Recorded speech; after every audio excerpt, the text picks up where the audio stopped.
J-Talk podcast. Welcome to the cafe. Real talk. Real people. Real situation.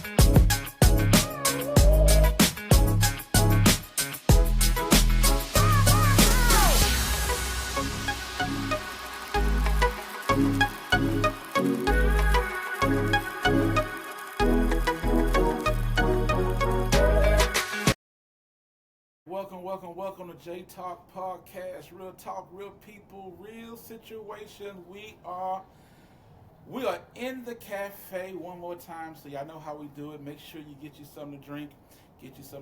I'm playing it safe today. Once again, I did that yesterday.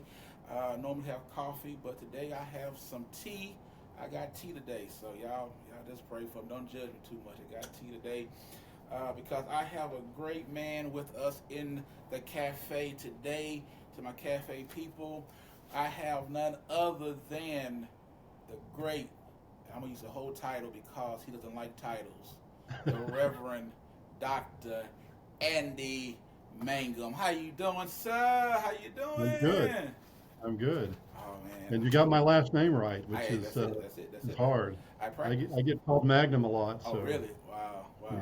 A lot more often in the 80s when Magnum PI was popular. Oh, gotcha. Well, Dr. Mang, I'm so excited to have you in the cafe with us. You are I watched you from afar. I'm glad to have a great relationship with you. You do a lot within the Christian church, so I want you to tell the people who you are. Who are you, first of all? Introduce yourself to the cafe people. Absolutely. So I'm Andy Mangum. I'm the regional minister for the Christian Church in the Southwest.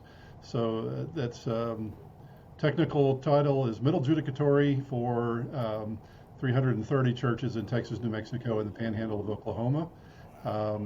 For those who aren't familiar with Disciples of Christ, I fill a space in the liturgical the ecclesial world that a bishop would, but disciples don't have bishops.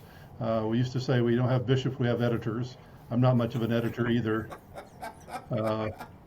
But disciples are fiercely independent people.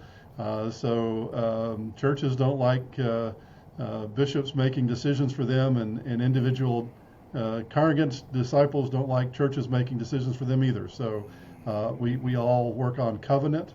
I have absolute authority of persuasion. So whatever I can convince you is good, then that's what we can agree to do together. Other than that, I am trusting that everybody's going to make the best decisions on their own. So pretty much you're the bishop. I'm going to tease you. I have an unflattering thing that I would whisper to you if we were not on broadcast. I think us in the cafe, we probably know what it is. And up here in the cafe, we know exactly what it is. We always have a saying in the cafe. In the cafe, we have a saying. We say we don't have any sense, but we get it done. And so we don't have any sense, but we definitely do get it done. I will say it's so funny you said that when you were saying we don't have bishops and things like that. You know, we had some dialogue one time. Me and you had a couple of times we've had dialogue. As a matter of fact, because I follow you on Facebook a lot. I'm always reading things that you have posted and stuff like that. But rarely do I respond in lengthwise, you know. And I think the only time I have just really responded in lengthwise was when you posted something about titles and having titles and not liking the titles. And people know me. I'm not a title person. I can't handle the titles I have, so I'm not really a title person. And so I wrote a long, looked like a long thesis statement on just on titles by itself. Yeah. But I anyway, think we have to be careful of that, right? I mean, because um, I've had friends gently point this out to me. It's not an assertive thing, but as a straight white male, I've got some privilege that I can say you don't need to use my title, but we have colleagues, women especially, who have had to fight pretty hard for the titles they have and for those titles to be taken seriously, yeah. and so you know. So I'm mindful that there are spaces where I need to accept. I've got people that I love and I'm good friends with, who are absolutely going to insist that they call me Reverend Doctor or Doctor Mangum, but in large part it's because they also need me in their context to refer to them as Reverend or Doctor or Pastor, for the authority that they need to establish in their place of ministry. Real quickly, the situation was a little hard. Um, Went out to El Paso when the shootings happened at the Walmart, and that the situation was hard. But a friend of ours, who's a chaplain there at I'm not going to get the military base right that's there in El Paso, but she's an Army chaplain. She still is, T.N. Mordner, and she was introducing me to one of her colleagues, not a disciple. And she said, "This is my bishop," and I said, "I'm not a bishop." And afterwards, she said, "Andy, my colleagues barely know what a bishop is, so don't. They're not going to take the time. They're not going to take the time to figure out what a regional minister is. So just let me call you bishop." So I would sometimes say that, right? If you're active military chaplain, I'll let you call me bishop. Everybody else needs to call me regional minister Well, or pastor. it's interesting because the reason I say that is because sometimes people call your titles, especially if they need something. So, like, if I was going somewhere and I'm like, "Hey, yes, this is I'm going to call Doctor Mangum on you right now. I got it right now on my phone. I have it on my phone right there. I can call Doctor Mangum right now, and we can take care of the situation right." Yeah. People tend to kind of ride on that coattail, like, "Hey, I know." Especially like when people get in trouble. Like, yes, hey, my cousin's a lawyer. I know a lawyer right now that I can. So, but once again, like I say, I am so honored to have you with us today. Thank you. As people know Honored to me, be here. say it again. I'm honored to be here. Oh, well, thank you for Honored to be having me. here. Thank you for having So me. thank you. And thank you for taking time out your schedule. I know your Yeah. schedule is busy, so we're not going to just keep you super long. But I know your schedule is busy. But people know me, and I say this all the time on in the cafe. And first of all, for those who are just tuning in, go ahead. You know how we're doing the cafe. Get you something to drink. We're on right now with Dr. Andy Mangum, and we're looking forward to what he's going to say to us today. I am a Facebook troll. Okay, so I'm always on Facebook. I'm looking, reading.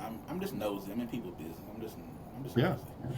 And your page, your Facebook page.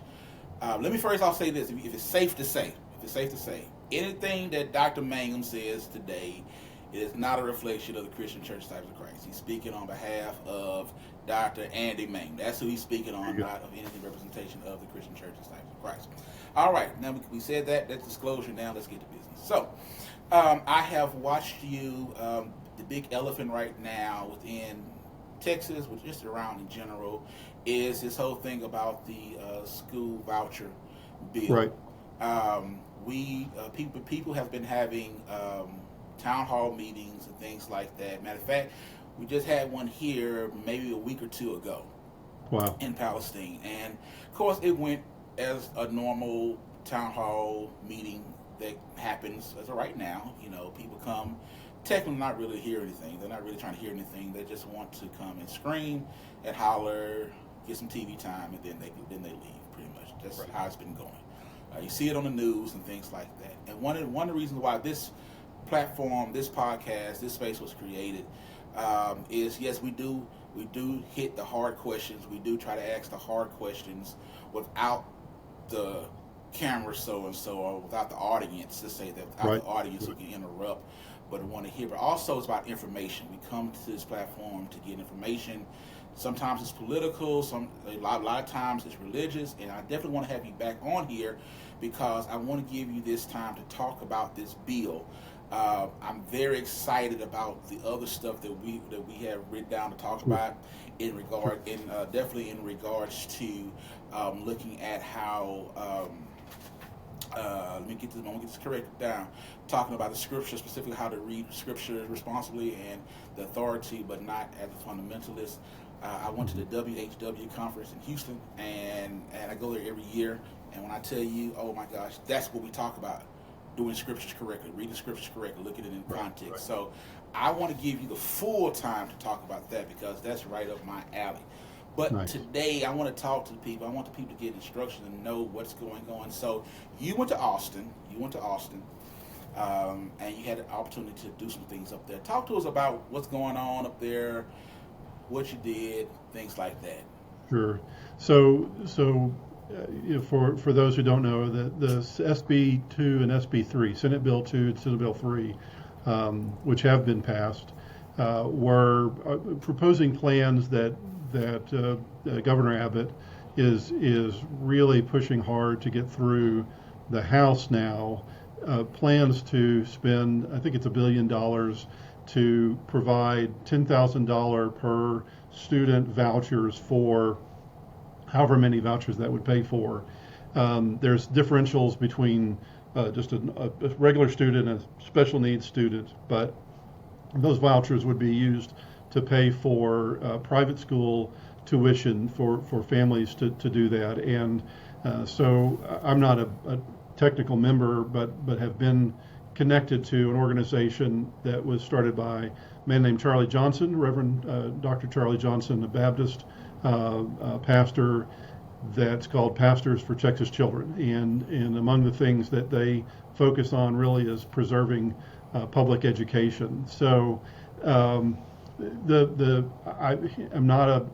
don't read legislation well. I have read the bills, didn't make sense out of them. I knew enough of them, and the AI tools that you can push a PDF through, get summaries of, really helpful.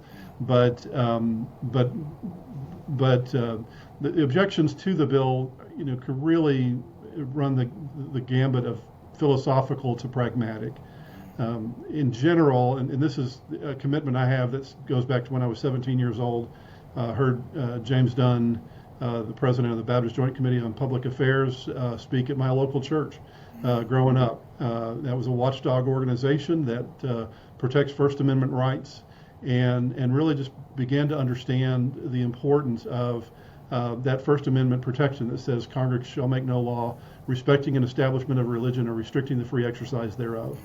When you put public monies toward any sort of religious institution, then you're getting close to, if not over the line, on respecting an establishment of a religion. Establishment clause basically means there's no official religion in any in the United States, any official religion in any state, and that we want to, in the language of the Lemon Test, avoid excessive entanglement.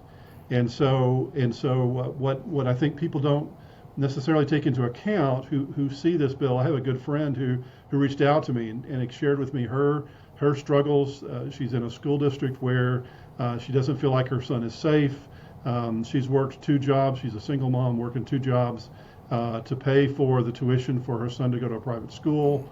Private school does a lot of fundraisers, and I really respect that. And I my heart went out. And she asked, why are you opposed to this? And I said, well, the first thing you have to understand, I think, is and try to say that as respectfully as you can over a Facebook Messenger post, but to say that anytime you send government money, you're sending government control. It may not be immediate, but it'll be there. And so you've got potential for government money to go to a private school, a religiously based school, and then what, right? And you want to say, well, the legislators right now and the authorities right now are amenable to my kind of school. Okay, But what happens when the political winds shift, and then then what? So in general, I'm not. I would never say I am a rigid separationist. I used to think I was, and then I recognized that I preach in plenty of sanctuaries where there's an American flag over to my right, and other places I have prayed on the floor of the House of Representatives, and I appreciate the fact that we have military chaplains, and so there's lots of ways where we recognize there is a blending of American federal government and Texas state government and religion. So I'm not a strict separationist. I'm not an absolutist on that. But that's the radar screen that got ticked first. I also think this is terribly unfair. We're in a situation right now where my wife's a public educator, my daughter's a public educator. All of my kids went to public schools, and schools are terribly underfunded right now. And so and of course the way that budget bill is framed, it's not inherently taking money away from the schools. It's coming from different portions of the budget. But still, I would rather see that $1 billion get funneled into public school rather than the potential for it to be drawn away. Schools are funded on the basis of census. So if you take kids out of the school systems, you're reducing monies. There's something like 100, I believe, counties in Texas that have no private school presence, and so you've got big swaths, particularly in rural context, where people would not be able to take advantage of this. And then it's not available to everybody. That's what I said to my friend. I said, there's no guarantee if this goes through. There's no guarantee. I would want that for you, because I'm not in favor of it. But if it goes through, I am not opposed to people I love and care about taking advantage of it. But I said there's no guarantee that you and your son will be able to take advantage of that, because even then you're being entered into a situation where you're going to have to be lucky enough to be chosen. And the bottom line is $10,000 against an average, I think it's $40,000 private school tuition bill.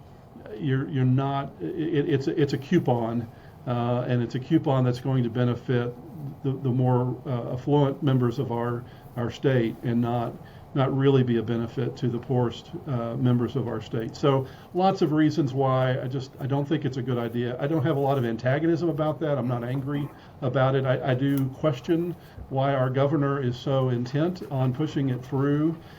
He at one point labeled it an emergency. And I think, this is not an emergency. ERCOT, the failure of our electrical grid was an emergency that needed attention. I've got friends, my family all is from the Panhandle. We're from the Panhandle, and the winds up there are knocking out power lines left and right. That's an emergency. Private school tuition vouchers is not an emergency. So I have some questions about that, but really harbor no antagonism toward people who see this as a good thing. We just have a difference of opinion, and I really don't. I don't see the benefit here. Well, we have to use scare tactics. Scare tactics has been pushed out, from the beginning. You know what I'm saying? We see a lot of it now. But quickly say something in the state of emergency. That's kind of helps, help move your agenda Right. a little quicker and that's why we have to make sure that the right information is getting out there. Like I said, we had a town hall meeting a couple of weeks ago, and our representative Cody, I can't remember his last name. First name Cody, I can't remember his last name. But anyway, he he got up there, and I could tell from the word go, this was not going to be a good day for him. Like, no ifs and buts about it. So he was up there, he had his paper, he was, and so he had another representative there who was part of trying to go around and tell people and try to coach people, encourage people to go with the program, get with the bill, all those things. And so when I tell you, it was embarrassing. You know how mama tried to tell you, hey, I'm bringing somebody, don't embarrass me when they get to the house.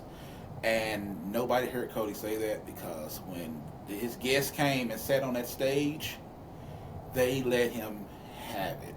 Cody started reading. He read some words. He started reading some questions. You had to do your questions first, and then he read the questions. And they wouldn't let him get none of the answers out. Like none of the answers out. But one thing I did hear him say was what you stated was that it's not taking financially from Right. the public school. But I was an educator. I taught high school. I taught English. I was a campus director. And so I had kind of like the best of both worlds. But in both of those worlds, however it go, they look at attendance. TA look at attendance, and if your numbers don't look correct when you submit them things, and you got attendance issues, then that's a big problem. And so, like you said, although it says it does not take financially, come on, everybody, look at the behind the scenes. Behind the scenes says, okay, if everyone agrees I'm taking my kid out of public and I'm taking him over there to private, then number one, we can't allocate for those teachers, right? We allocate for the teachers in the public school, because you got to have a certain amount of kids for these teachers to validate why they're even there, Right. And then after a while, then the school's gonna shut down. So now you just got empty buildings, and which kills me. What I don't understand, Dr. Mangum, this is what I don't understand, is that these schools not too long ago had got money to get rebuilt, redone. These are some beautiful campuses. Look like some of these schools like college campuses. I went back to some of my old school, high school. I said, I wish it looked like, I'm talking about from the athletic room to the classrooms to the cafeteria. It looks like a university. Right. And now we're saying, hey, let's see how we can get you out of there to. Right. I don't. The math don't match up to me. Right. Yeah. No, I agree, and it's absolutely, what is the agenda here? What's the because one of the things I should have said is one of the things that really distresses me is the ways in which both public education and public educators are being rhetorically slammed in the attempt to make the bill work, to persuade people and I think that's probably where I do come out with some antagonism toward the proponents of the bill, is when they start to say things that are either not true, or taking very small examples of poor educators and making them sound like they're the norm of what the educators are. But just I want to say to the lawmakers, Abbott's been in office, I don't know how long, almost a long time, 10 years maybe. If public education is so bad, I don't think it is. Like I said, I have 3 kids that have all recently graduated. The longest, Madison, was 12 years ago, but the other 2 more recently. They're smart kids, and they got public school educations. I have struggles with us saying that public school is failing when I've got 3 products of public school that are thriving, and know a lot of public school educators who are giving their absolute best for our kids. But I want to say, right? I mean, if it's true that it's failing, then as the leading official in a state where you've got responsibility for education, that's on you. And I do fear sometimes that there is some intentional sabotage, underfunding, in order to undermine public education, and so you have to ask the question, why is that? What is that about?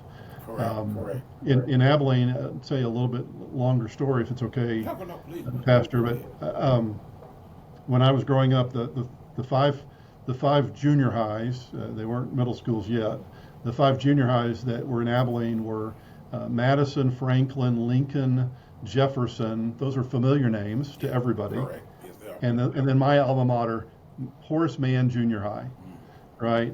You know, and growing up, we had never heard of Mann. You know, who the heck is Horace Mann? You know, even his first name just sounds like he's a wimp. Yeah. And we're on the north side of town. We were not. You know, Madison had the money, and we did not. Man was the tough. Did you have a football team? Did you have a football team? Oh yeah. We had a good football team. I can't see that on the schedule. Hey, we're gonna play the horse. Oh, really? Okay. All right. Well, we didn't ever say Horace Mann. It was just Man. Oh, man. Okay. Man Junior High. Okay.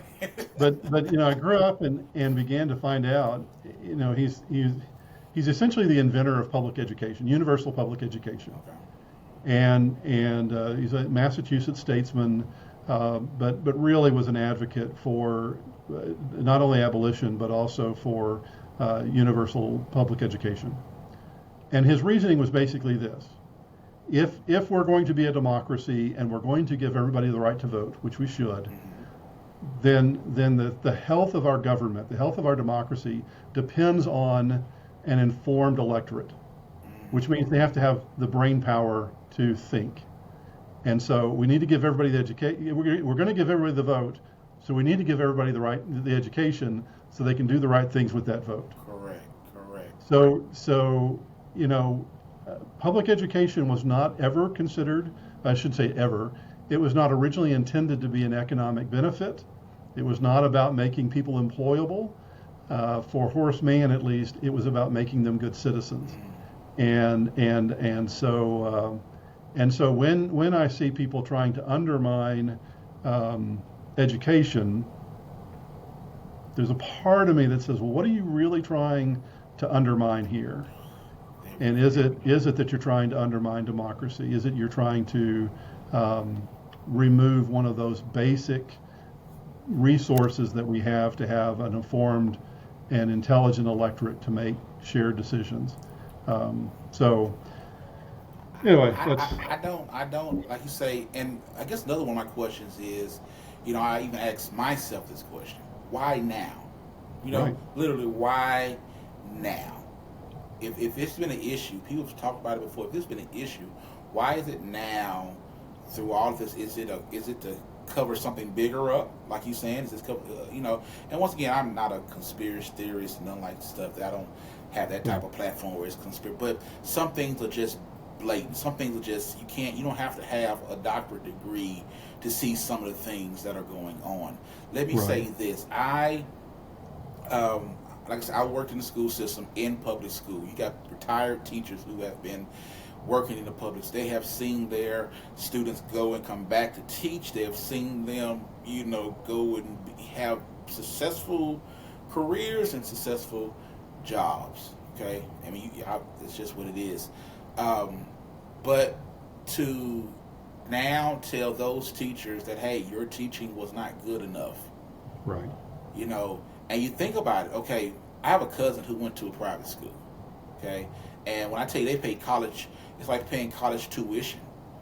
She went to St. John in Houston, okay, it's a college, they pay college tuition, but who went there? Also, it was doctors and lawyers' kids, judges' kids, things like that. That's who went. Now, my wife, who went to public school, Lamar High School, was right down the street. Go Vikings. Oh, wait, is that? No, they were Lamar? Redskins. I was gonna say, which Lamar? Yeah, Lamar High School. They were Redskins. They were Redskins. But then they changed them. They couldn't be Redskins no more because of Yeah. everything. They couldn't be Redskins no more, so they changed. But Lamar where? In Palestine? No, in Houston. Oh, Houston. Sorry. Yeah, in Houston. Lamar in Arlington is the Vikings. The Vikings. So, Okay, yeah, Lamar in Houston. muscle memory. And so I think we have to, you know, really look at trying to help and save our teachers. You know, in these public schools, this is their career, and we. Now I know how you feel on certain things, and like me in the cafe, we talk about a lot of stuff. You're no stranger on how you feel about there's no how can I put it? I'm pretty transparent. You're transparent, especially on social media. You're transparent, so there's no question of how you feel about current administration. Okay, there's no ifs and buts about that.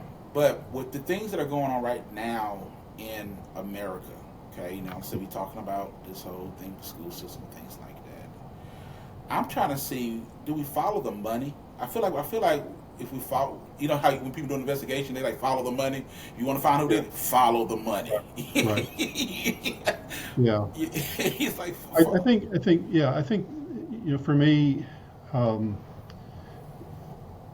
grew up primarily influenced by one particular pastor who, we were Southern Baptist. I was Southern Baptist growing up, and Bill Brewster was a socially conscious ecumenical, is still, Dr. Brewster's still with us, socially conscious ecumenical. He probably wouldn't want me to call him a liberal, but he was. But progressive pastor, and in Abilene, Texas, that was really unusual.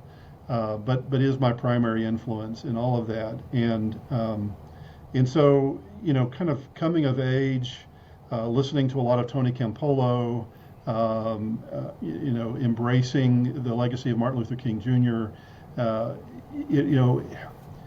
You begin to get overwhelmed with the numbers of things that you're supposed to deal with, right? Yeah. And so another influence for me is a man named Gordon MacDonald, and his influence was to say, don't try to have a position on every political issue.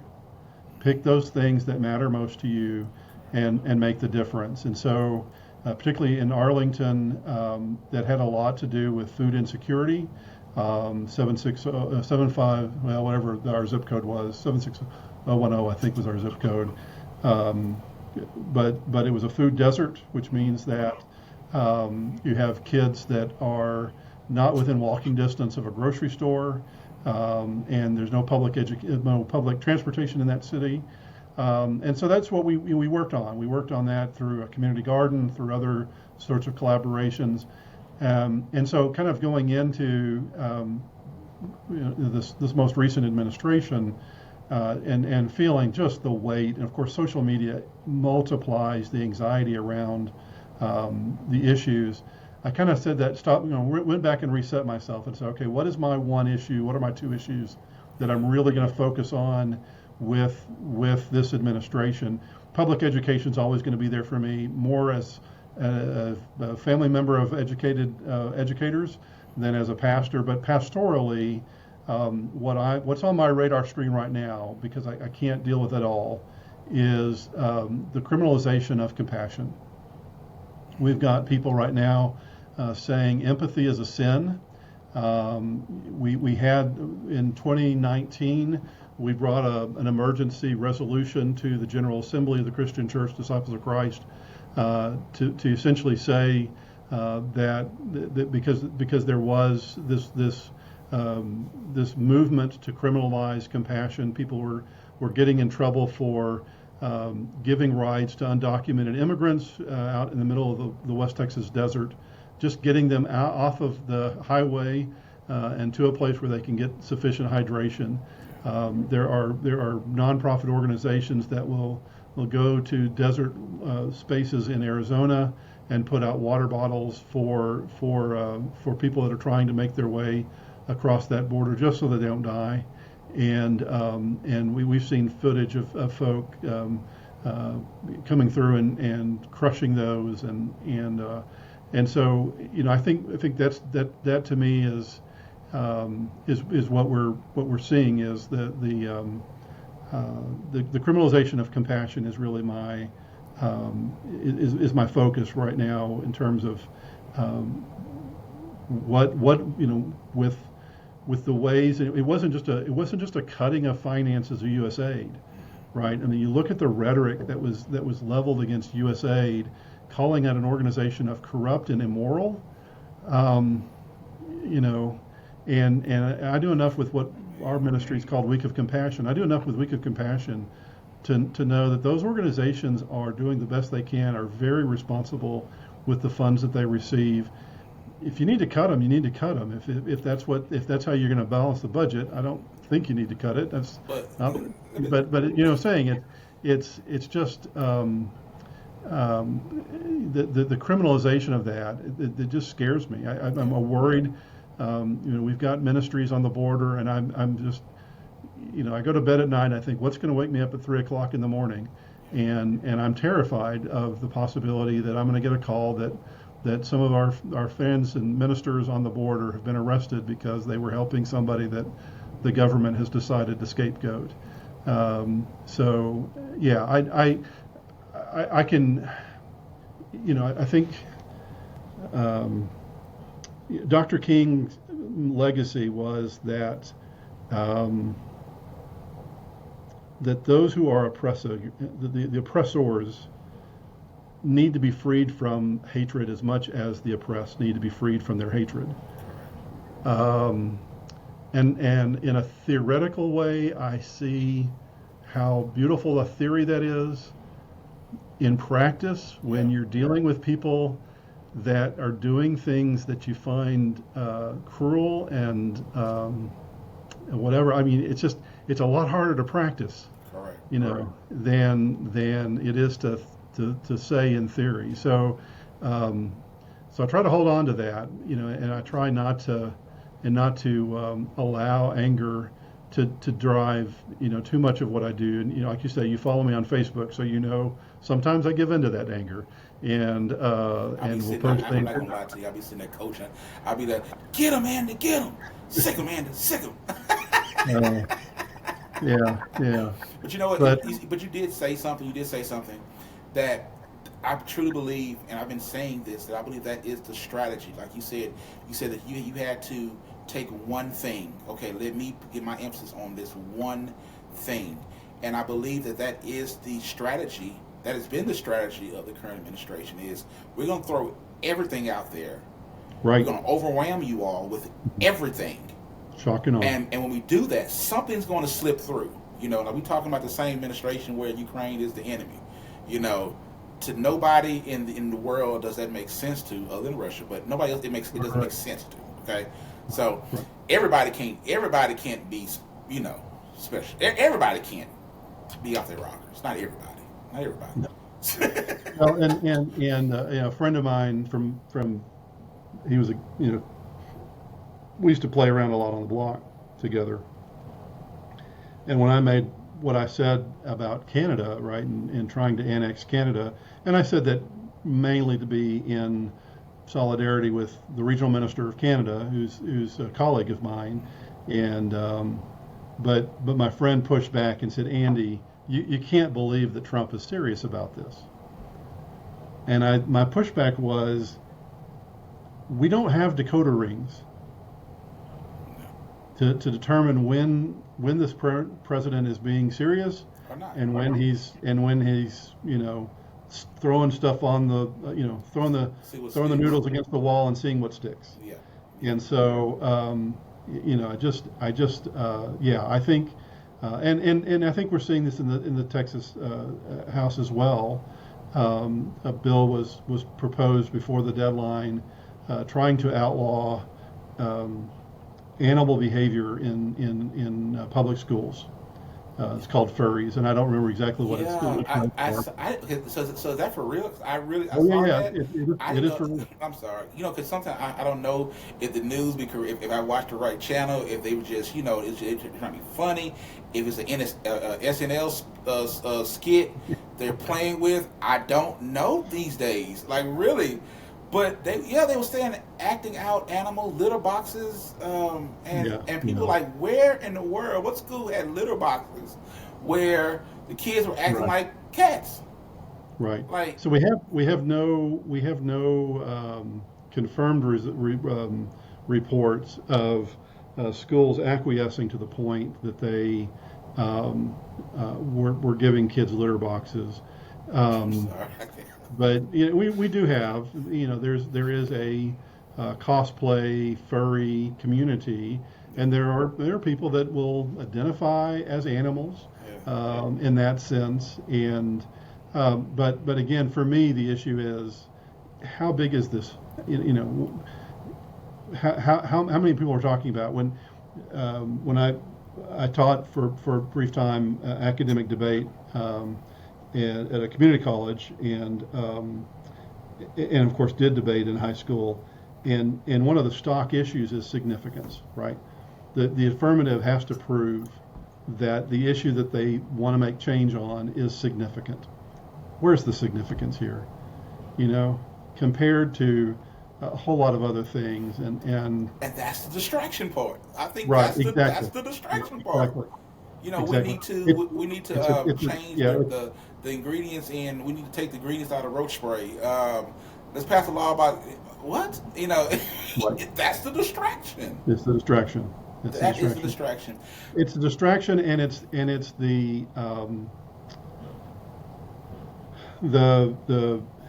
making convincing people who are struggling that someone else is the cause of their struggle. If you know, and I'm not an expert on trans psychology or the LGBTQIA community, but what troubles me is the ways in which we're identifying lifestyles that are outside the norm and vilifying them and giving people who are really frustrated with really significant things the wrong target to direct their anger toward. There you go. There you go. And so I think that that's what this is about, right? You know, are there people who try to identify as cats? I'm sure there are. I'm sure there are people who would rather be a dog than a person. I get it, but they're not causing me distress. They're not. You know, I can tell you, you know, the biggest number one culprit in my problems is sitting in this chair. You know, and I feel, you know, strongly about this. As a pastor, I would say, you know, I believe in taking a stand against sin. I just think that the stand has to start with my own sin first. So I just, this is way too off the topic. So No, no. I mean, no. Like I say, in a cafe, conversations kind of turn, but it still goes back to if for those who are watching, if you go look at the last I got 2-part series going on right now. We're working on the second part, but I talked about, and like I say, not to get off the subject, but I talked about had another pastor on here, and we talked about DEI within the church. You know how we talk about in the schools and workplace, things like that, and we talked about women ministers, things like that. DEI, you know, within the church, people not they're not allowed to do because of, you know, who they are, their sex, and things like that. And so we talked, you know, briefly about that, but off the topic. But anyway, yes. So what I want, if you could do something for me, Andy, before we go, I want to. You said something about having, you know, being down at the border, having ministers and people down the border. What people don't understand about the Christian church is that when you mess with Canada, you're messing with us. You know, we got churches in Canada. Texas, Oklahoma, Canada, we're all over, and right. So we have to stand. We had to stand together. We have to stand together. It was such an honor going to national convocation and preaching there and seeing people from overseas, you know, who stands with us. Well, with that being said, tell the people. I know you said weak compassion, things like that. What does the Christian Church of Disciples of Christ do for people like in Mexico, the border, the love? Okay. Talk to us about us. What do we do? What ministries we have that we can help or give to? Yeah, so we'll start with the Southwest region. Southwest region is in partnership with Southwest Good Samaritan Ministries. We are the Southwest in the Southwest Good Samaritan Ministries. It's located in Los Fresnos, Texas. Filiberto Pereira, Pastor Reverend Filiberto Pereira, is the executive director of Southwest Good Samaritan Ministries and also the pastor of Iglesia Cristiana Ebenezer in Los Fresnos.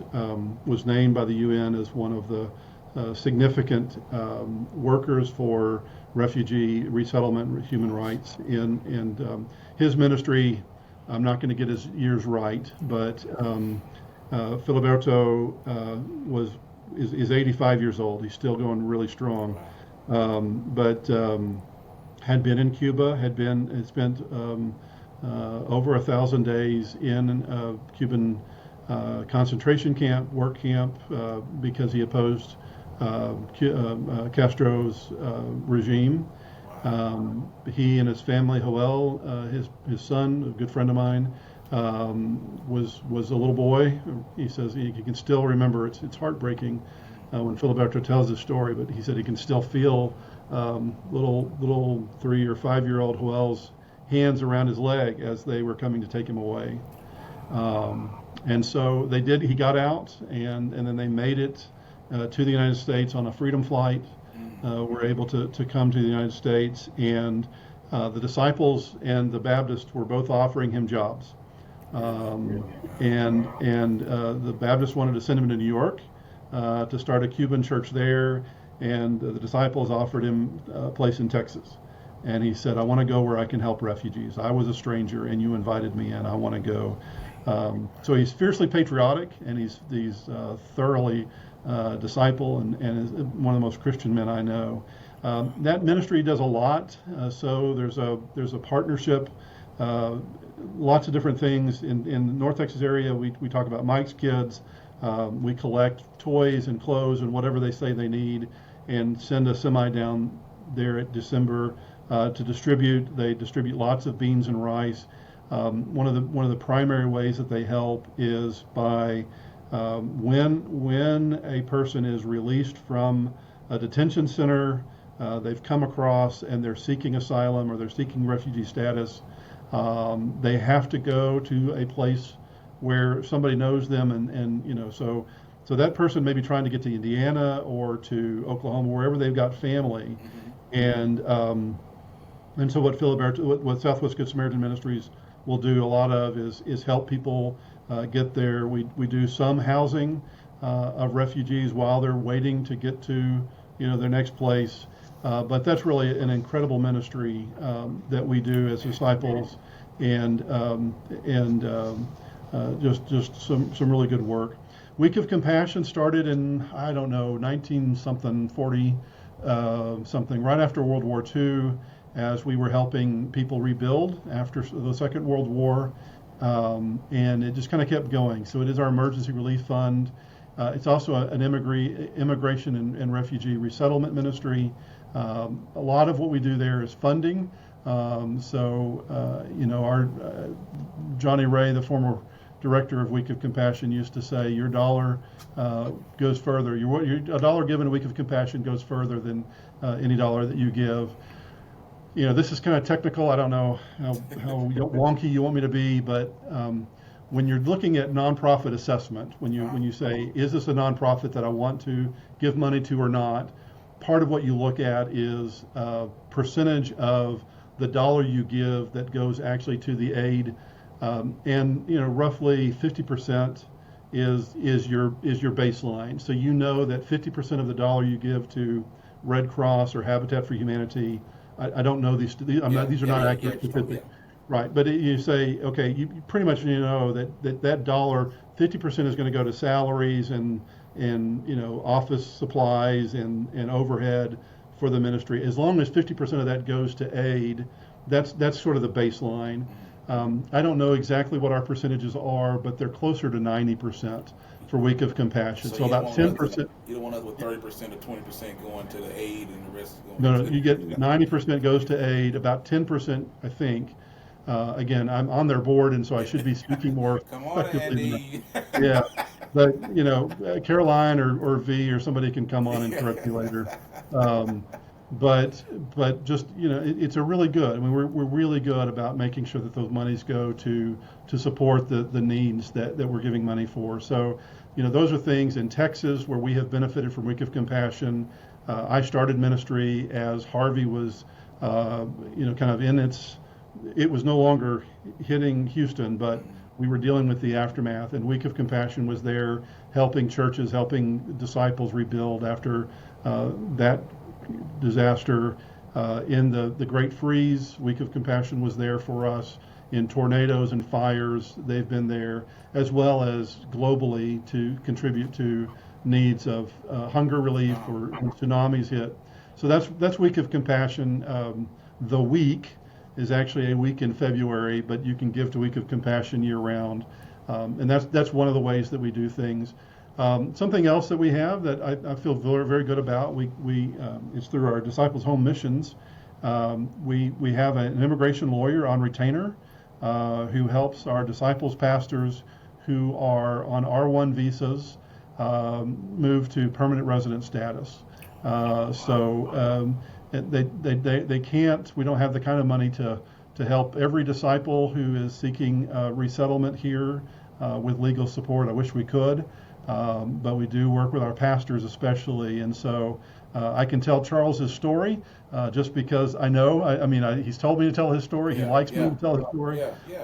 Charles Ganamuth came to the United States from India to go to seminary. He started out at Dallas Theological Seminary and went. He and a friend walked to the nearest church that they could get to on foot. Their first Sunday here, it was a Baptist church. If you know Dallas, then you know exactly which Baptist church I'm talking about. Their pastor had just published a book, and they were celebrating the publication of this book, and security was heightened. They took my friend Charles's backpack and his friend's backpack. They frisked him. They searched him. This is a Christian. He is a theological student. And when they finally concluded that they were, in fact, who they said they were, theological students at DTS, they let him stay. And my heart broke when I heard that story. And I said, Charles, did you stay? And Charles said, yeah, we stayed because I was hungry and they were serving lunch. So the next Sunday, Charles walks to the next nearest church after that church. The next nearest church to them is East Dallas Christian Church, where they were quite literally hugged when they came in. And they introduced him to the pastor, then a woman, friend of mine, Deborah Morgan Stokes, and the welcome he received at the East Dallas Christian Church convinced him that we were his people. And so he transferred to Bright, graduated from Bright, is ordained now, serving up in Saxe, which is a suburb near Garland and McKinney area, and so I've got a picture. I should have been able to have it lined up, but working with our immigration lawyer, Charles now has permanent resident status. He and his family all have permanent resident status. He took care of his families with a different lawyer, paid for that out of pocket. But his pathway was made possible through the Disciples Immigration Lawyer Service, and so thankful for that. I mean, he's just to know Charles is to love him. He is a gentle, beautiful, amazing pastor ministering to the Indian community. I went up there. They do a big Thanksgiving service every year where they serve food.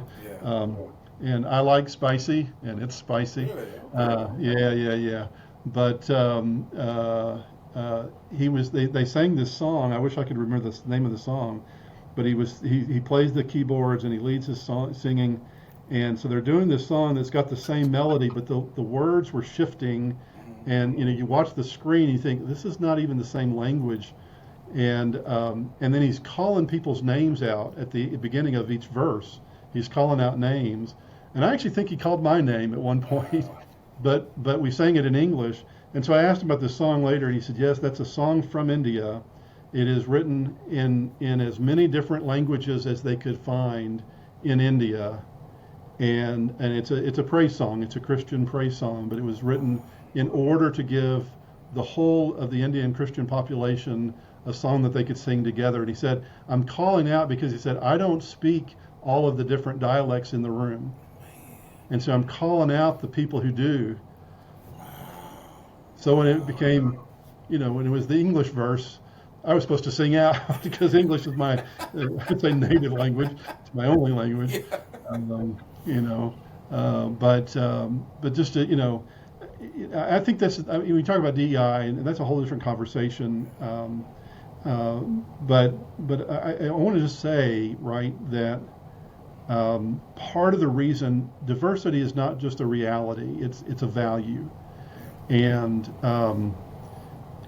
the problem with trying to suppress diversity or to erase diversity or to pretend like we're colorblind or whatever is, you miss out on what God is doing in the lives of people who are different than you. When we celebrate diversity, when we expose ourselves to different cultures, and see that there is a commonality between us, but also this rich difference. You grow in that process. You grow in that sense of seeing that God is praised in every tongue and tribe and nation. That the full spectrum of God's humanity celebrates the Lord, and that that this idea that God speaks English and needs a translator for every other language, right, begins to melt away, and you think about the fact that God receives directly the prayers of all these different languages and all these different cultures, and when the banquet feast is set in heaven, I think everybody's ethnic food is going to be there. Ooh, paint the picture. Wow. And that was, that the Lord Himself is going to go up and down that potluck line and assemble everything and say, "This is my favorite." Andy, thank you so much. I want to end on that note right there. I want people to know that despite everything that's going on, listen to me, Cafe, despite everything that's going on, don't let that blind that there's still people who love. There's still love in this world. And I've always been taught, and I will continue to be taught, and I teach it. The only thing that can trump and I don't want to use the word trump, but the only thing that can overcome darkness is light. Amen. And we got to be the light. Amen. Andy, thank you so much for taking time out of your busy schedule. I'm looking forward to this again. Check your schedule. I want you back on here because we got the other part that we need to talk about, right. which I'm so excited about that. So I'm actually qualified. I'm not qualified to talk about anything we talked about today. But let me tell you something. I actually can talk about the Bible. That is my. And I want to give you the opportunity to talk about the Bible. I want to give you the opportunity to talk about the Bible. So to my cafe people, hey, we TCU love you. is in the women's bracket. I hope you got everybody on the center. And the University of Houston. I don't know if you're a University of Houston fan, but I've got Houston in the finals, winning it all in the men's side, and TCU winning it all on the women's side. Y'all hear it now. Y'all hear it now from Dr. Mangum. Hey, cafe people, we love y'all. Until next time, keep the caffeine coming. Get you something to drink. I love you. We'll see you on the next episode. Bye.